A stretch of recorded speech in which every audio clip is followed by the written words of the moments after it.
de l'allaitement maternel sur le rétablissement de ces microbiotes, parce que, comme vous avez dit, c'est quelque chose qui est très dangereux, qui peut mener aussi bien sur des maladies métaboliques que sur des cancers. Est-ce qu'il y a des études dans ce sens? Et puis, je pense, oui, vous avez dit également, il ne faut pas manger de sucre, pas de légumineuses, pas de légumes, pour ne pas avoir les gaz. Non, il a dit pas. Non, il a dit. Excusez-moi. D'accord. Donc, la relation entre allaitement exclusif et microbiote et les antibiotiques. Bien sûr, l'allaitement exclusif, bon, je n'ai pas développé cette partie parce que le professeur Elbour l'a fait. Bien entendu, l'allaitement maternel est le seul moyen qui permet de préserver cette flore intestinale. On sait très très bien que le contact avec la peau de la maman déjà, et puis les bonnes bactéries de la maman qui passent à travers de lait, permettent la régénération rapide de la flore. Mais néanmoins, quand on donne une cure de probiotiques, d'antibiotiques chez le nourrisson, malgré l'allaitement maternel, il serait préférable d'accompagner de probiotiques pour essayer de préserver cette flore qui est en train de se construire. Donc moi, je le préconise chez tous mes patients parce que parfois, on est obligé, on a de la fièvre, on a des pathologies graves, et donc on ne va pas cracher sur l'antibiotique qui a rendu bien des services à l'humanité. Bon, on sait très bien, le médecin, il juge le pour et les contre, et il va décider est-ce qu'il y a plus de bienfaits pour traiter ou pas.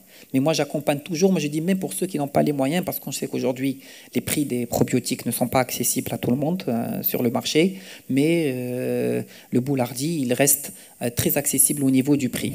Alors, concernant le problème des sucres, moi j'ai parlé de syndrome de côlon irritable, parce que les gens, ils vont dans tous les sens dans les régimes, ils enlèvent tout à ces gens-là. En fait, les gaz, ils ne viennent que des sucres à absorption rapide, des sucres surtout transformés aussi. Et donc j'ai dit, généralement aux médecins qui disent enlever le lobia parce que ça donne des gaz, c'est absolument faux. Donc non, c'est les sucres rapides qui ne sont pas absorbés et qui deviennent des gaz volatiles, qui donnent les ballonnements. Donc la première des choses qu'il faut enlever quand on a un syndrome irritable du côlon, c'est les sucres rapides. Et bien entendu, les lobia, oui, ils sont résistants à l'absorption, mais il y a des techniques de cuisson maintenant qui font qu'on peut les manger. Il suffit de les mettre 24 heures dans l'eau avant de les préparer et de les cuisiner dans 2 doses différentes. Et on permet de réduire le taux des fibres résistantes et ça ne donne pas des troubles digestifs à ce niveau-là.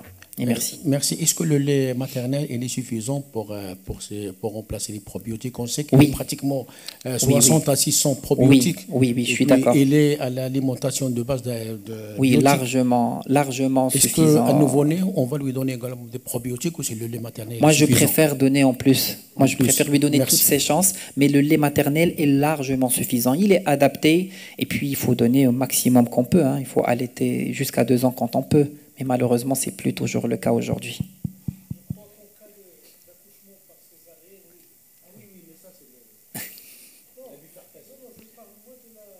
La supplémentation, oui. C'est-à-dire qu'en cas de naissance par césarienne, déjà, il n'a pas les bonnes souches de départ. C'est-à-dire qu'en plus d'une antibiothérapie, il serait préférable de supplémenter immédiatement. Très bien. D'autres questions? Professeur Satara. Moi, j'ai simplement une petite question à chacun. Pour Silbour, en ce qui concerne l'obésité, donc on sait que l'obésité peut avoir une origine héréditaire, génétique, ou alimentaire, sur consommation. Et maintenant, je viens d'apprendre qu'il peut avoir une origine microbienne.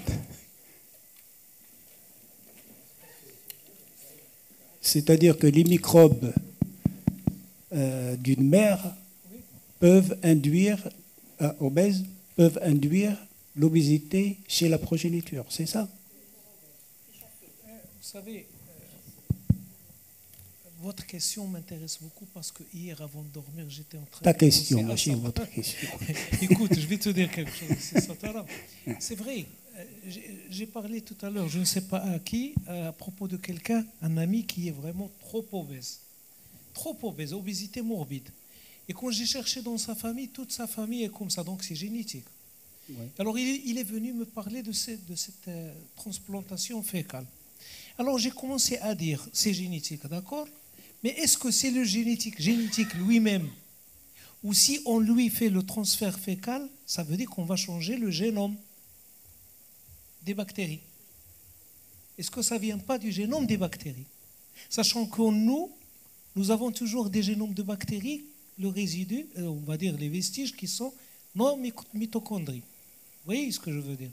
Et qui coïncident souvent avec le génome des bactéries. Est-ce que ça ne vient pas de là? Donc c'est une ouverture pour la recherche qui est encore grande, qu'il faudrait faire. Je crois qu'il y a des amis à nous ici au Maroc qui travaillent sur ça. C'est le professeur Ghazal que vous connaissez, je crois, à CNRST.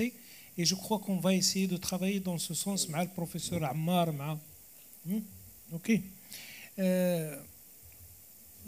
سي سترى انا فكرتيني في هذا الشيء ولكن لا كيسيون ديالك حتى لا فهم ما سمعتهاش ممكن تعاودها لي Non, non, ce que j'ai dit, l'obésité peut avoir une origine héréditaire. Bien sûr, bien sûr, bien sûr. Alimentaire. Bien sûr. Et maintenant, est-ce qu'elle peut être transmise par voie microbienne? Ah oui, ça c'est sûr. Tout à l'heure, je l'ai montré. Oui, les oui, bactéries oui. axéniques auxquelles vous donnez un microbiote qui est d'une personne obèse, ils deviennent obèses. Et l'inverse. Et d'abord, maintenant, c'est l'homme. Maintenant, c'est la transplantation fécale. Moi, je suis obèse. J'ai un ami chez qui nous avons une compatibilité. Il n'y aura pas de problème. Il n'a pas de sida, il n'a rien. Donc, on peut prendre ses fesses dans des petites bouteilles et aller tout simplement et faire la transplantation. Et ça donne au bout de 3, 4, 6 semaines un résultat extraordinaire. Ça va donner une thérapie assez... assez bonne quand même, extraordinaire. Oui. Enfin, c'est vrai, c'est vrai. Alors, pour ces Louali, oui. C'est pas un complément, mais c'est une réflexion, parce que la plupart des études épidémiologiques humaines, ils proviennent de ce qu'on appelle la translation des animaux. Et moi, c'est ma gratte maintenant, parce que ce qu'on connaît sur le rat, c'est que le rat, le modèle OB, c'est-à-dire qu'il porte le gène obèse, il n'y a que 50% d'avoir une progéniture qui est obèse. Mais maintenant, avec cette histoire de microbiote, maintenant, on va avoir un problème de translation, puisque maintenant, le rat, est-ce que le rat déjà a le même microbiote que nous? À quel niveau de développement le rat peut-il avoir le même microbiote de nous? Vous avez compris, avec l'ensemble microbiote, est-ce qu'on aura plus de déficit, de difficultés à passer de rat, du modèle animal, à l'humain? Parce qu'avant, on travaillait, on suppose qu'on est à peu près au niveau de développement. Maintenant, il faut intégrer le composant microbiote du rat. Est-ce que c'est clair? Non, mais ça me pose à poser une autre question, toujours dans le même domaine. Chez le rat, en tout cas, le phénomène de la coprophagie. Un rat ou un ruminant d'une façon générale, les petits ruminants, bon, vous savez, ils mangent d'abord leurs selles, les selles, leurs crottes, pour remédier. Oui. Ils recyclent le microbiote, oui. C'est ce qui se passe. J'avais parlé tout à l'heure de ce phénomène dans le lissage. Et c'est ce qui se passe ce qui se passe dans le rural aussi, c'est que les animaux mangent les crottes des hommes aussi. Ils vont aller. Donc, la nature a bien fait les choses. Et ce n'est qu'après un siècle, depuis l'invention des antibiotiques jusqu'à présent, qu'on commence à voir bien et les choses claires. Ça veut dire que nous sommes à une génération qui est résistante aux antibiotiques, déjà. Oui. Il nous faudra d'autres antibiotiques. Sinon, il faut aller vers les probiotiques. Je n'ai pas terminé. Ah, pardon. Le docteur Silouali. Il pose la question. Toujours dans le même esprit, une femelle animale, au moment de l'accouchement, elle lèche ses petits. Une rate, après l'accouchement, ou une chienne, est-ce que le fait de lécher, donc il y a un contact de la salive au petit, est-ce que c'est une voie de protection? Oui. Avant, on ne comprenait pas. Avant, on se disait, elle les nettoie. Mais finalement, oui, parce qu'aujourd'hui, on l'a dit, dans les maternités américaines, on va mettre une compresse stérile dans le vagin de la maman, des bébés nés par césarienne, et on va badigeonner le visage du bébé pour lui donner cette chance d'avoir. Donc on a beaucoup à apprendre des animaux. Ben oui. Ben oui. Là, je veux dire des... Oui. Oui. En tout cas, c'est les seules interrogations que j'ai.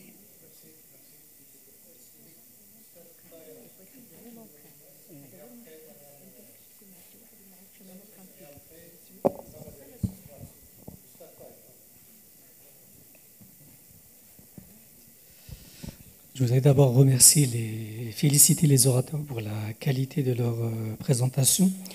Je vais juste peut-être apporter des compléments par rapport à ce qui a été déjà dit concernant le microbiote intestinal.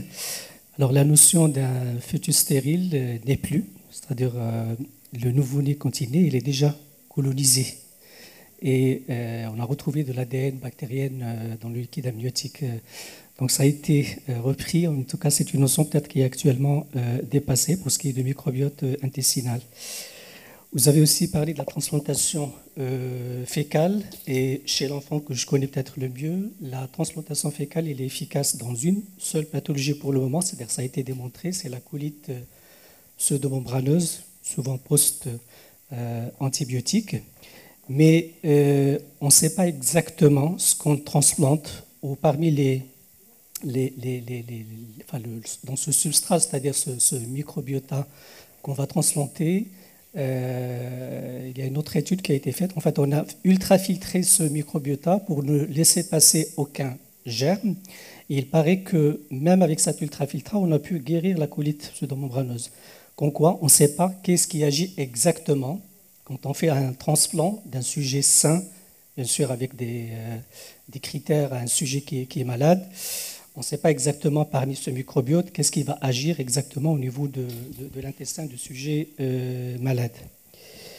Et puis, voilà, en fait, c'était les principales remarques. Oui. Et puis, grosso modo, quand on parle de dysbiose, dans les pathologies que vous avez abordées, dysbiose, c'est beaucoup plus une réduction de la diversité microbienne chez le sujet malade. Mais est-ce que la dysbiose est une cause ou conséquence de la maladie? Ça, on n'est pas vraiment sûr. C'est pour rejoindre un petit peu l'interrogation du professeur Satala, si on peut guérir l'obésité par la transplantation fécale. Certes, on retrouve des dysbioses, des anomalies de microbiote intestinal. On parle même d'autres germes qui seraient peut-être plus, en quantité plus importante chez l'enfant obèse. Et il y a même des idées, en tout cas, qu'on pourrait peut-être vacciner certains enfants contre certains germes pour éviter aussi l'obésité.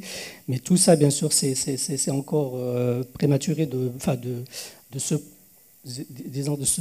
projeter dans l'avenir et dire que ça va guérir l'obésité, parce que la dysbiose peut aussi être secondaire à cet état métabolique différent.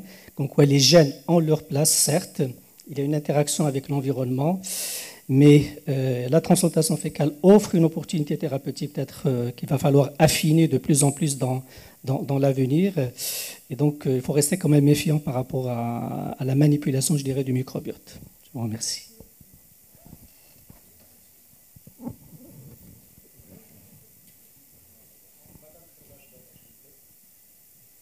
Merci. Je suis d'accord avec ce que vient de dire Setaïr. Il faut beaucoup plus d'études et il faut un recul pour parler de ça. Et quand les Américains badigeonnent avec un petit champ ou des compresses, ils sont sûrs que dans le vagin de la femme, il n'y a que des microbes qui sont bénins, parce qu'ils font un prélèvement à la fin de grossesse pour éliminer les streptobé et d'autres microbes. Si on commence à le faire ici, on va peut-être tuer l'enfant parce qu'on l'a fait. Au Maroc, maintenant, on a des traditions qu'il faut condamner. C'est celle, par exemple, du grand-père qui mâche la date et qui la met dans la bouche du bébé. Et souvent, le grand-père, il a une dent carriée avec un abcès et tout, donc il va lui coller les mauvais microbes. Pour la transplantation, j'étais au Canada il y a quelques mois Et il y a des études qui sont en train de se faire et qui marchent peut-être chez l'humain. Ils ont dépassé le rat chez les humains, mais surtout quand on veut faire grossir quelqu'un, ça réussit. Quand on veut faire maigrir, c'est pas encore sûr.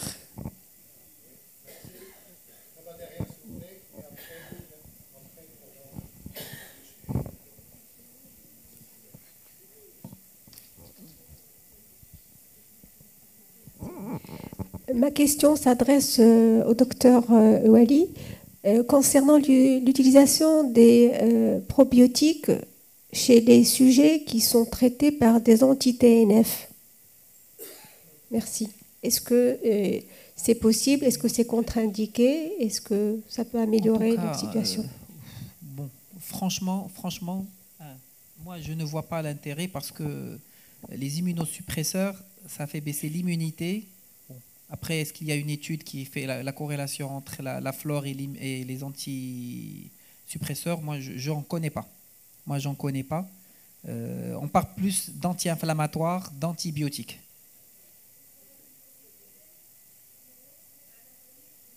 Par contre, moi j'ai jamais trouvé une étude qui montre la meilleure réponse au... moi, j'ai jamais.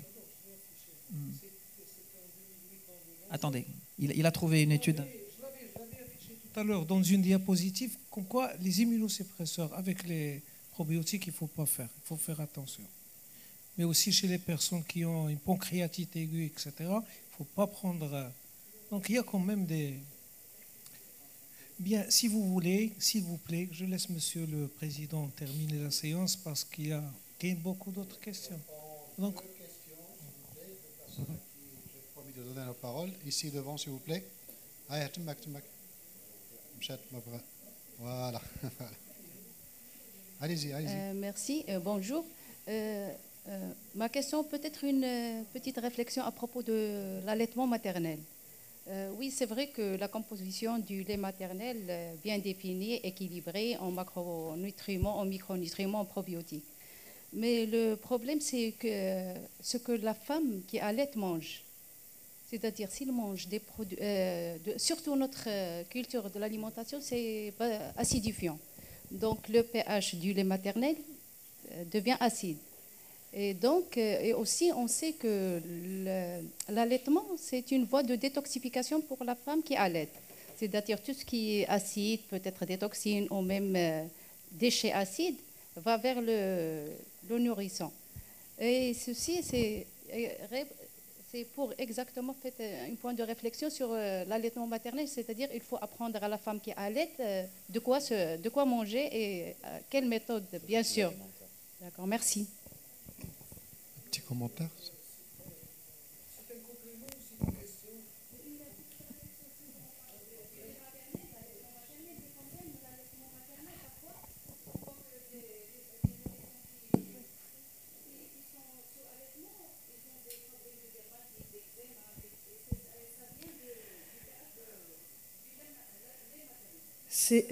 S'il vous plaît, il faut qu'on sorte aujourd'hui avec un message important.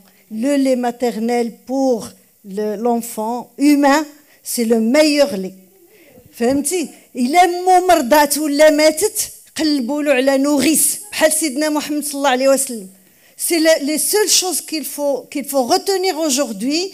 Mais cette femme-là, bien sûr, il faut bien la nourrir. Il faut bien la nourrir.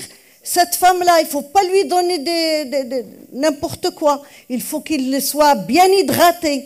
Et ça c'est le message que je viens d'entendre. C'est le message d'il y a au moins 30 ans, quand les firmes pharmaceutiques n'étaient pas assez représentées chez nous, ceux qui vendent le lait de vache. Ils disaient, les toxines que la femme a ramassées pendant la grossesse, c'est l'enfant qui va les boire. Non, c'est pas vrai. Donc,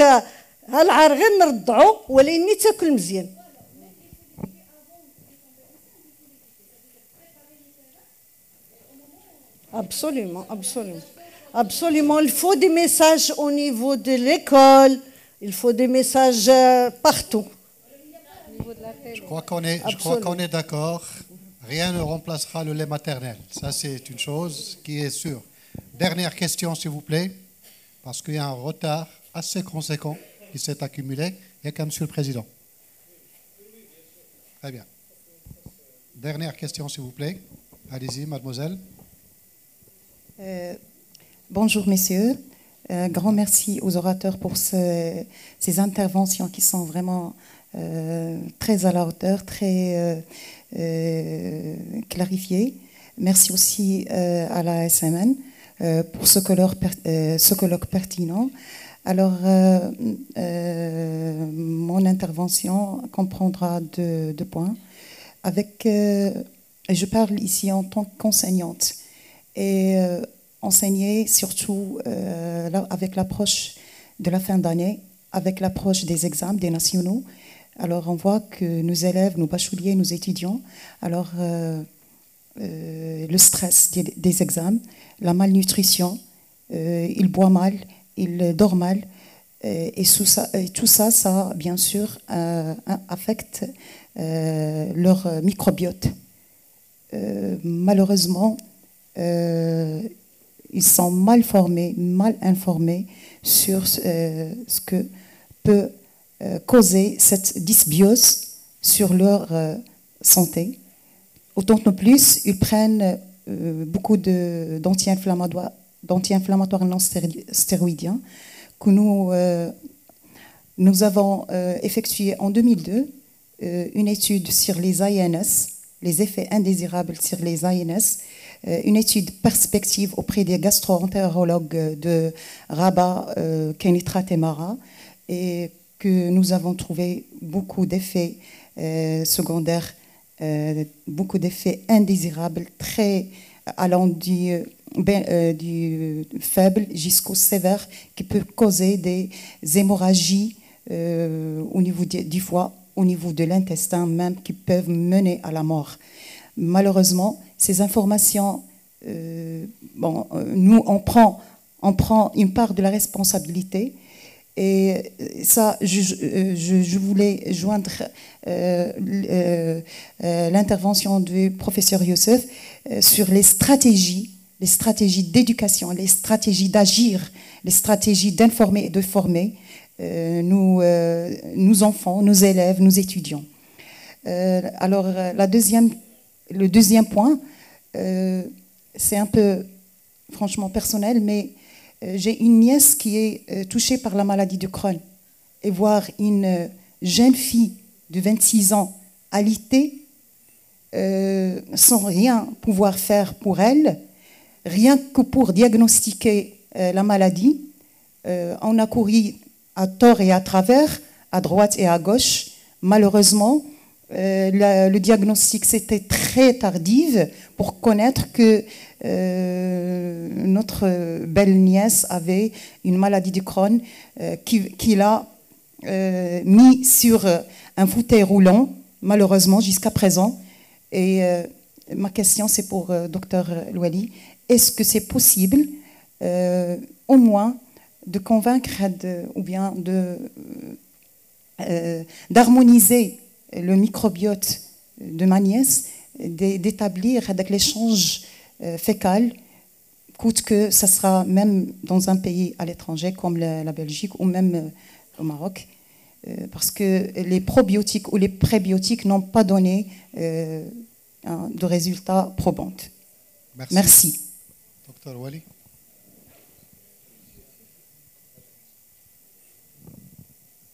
Malheureusement, non. Malheureusement, les études, ils ont prouvé qu'une thérapie aux symbiotiques avait un effet positif sur la maladie de RCH et pas de Crohn.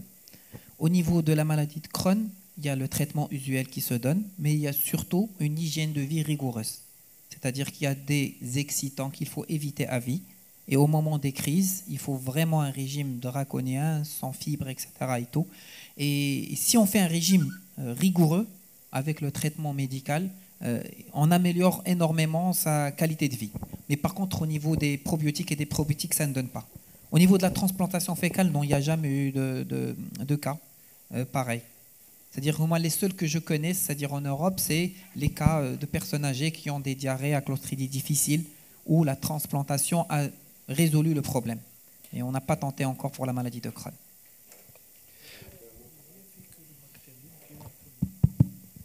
est-ce que vous avez posé une question pour madame? Vous avez posé une question pour moi? Vous m'avez posé une question ou bien c'était un commentaire? Je ne sais pas.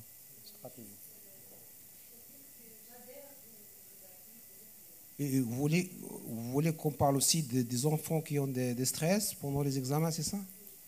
Bon, il y a trois composants. Il y a l'individu, il y a l'éducation et il y a la maladie, le stress. Donc déjà, l'éducation, il y a un problème. Tout le monde maintenant est d'accord que notre système éducatif, sans rentrer dans les détails, il y a un problème. Ok? Je crois que nos enfants sont très stressés. On leur demande beaucoup de mémoriser. Lorsque nous faisons le bac, ok, on a été éduqués à analyser, à réfléchir et à synthétiser. Ok? Donc, lorsqu'on analyse et on synthétise, il y a un plaisir. Il y a même la dopamine qui est sécrétée. D'accord? Lorsqu'on mémorise et on essaie de mémoriser, c'est une pression qui n'a aucune rentabilité, ni à court terme ni à long terme. Sinon, avec la note اللي غادي يجيب اللي غادي يدوز بها شي حاجه واش غتنفعوا ولا ما غتنفعوش. Donc, هذا le problème. Donc, nos enfants, au baccalauréat, ils sont désorganisés sur le plan chronobiologique déjà. Ils ne mangent pas la bonne heure, ou ils veillent, ils vont prendre des repas à minuit, des repas quelquefois gras, ou bien des repas quelquefois qui sont moins riches en micronutriments. J'ai dit le fer, le zinc, la vitamine B6, le magnésium, وزيد un effet sur l'activité cérébrale. D'accord? Il y a un effet un peu moins. D'accord? Donc on a des مسائل هذه. Donc trois composants. Il faut déjà corriger notre système éducatif. Parce que je déclare pression pour l'imtihan, ça n'a pas de sens. Et deuxièmement, avoir une alimentation plus ou moins variée et respecter les rythmes prandiaux, c'est-à-dire de prise alimentaire. Ça, c'est important. Merci. Une session très riche. Je crois, professeur Bourg, que cette session mérite d'être toujours, cette microbiote, nutrition et maladie aura toujours sa place dans les rencontres. Mes chers amis, je vous demande d'applaudir les trois orateurs et merci.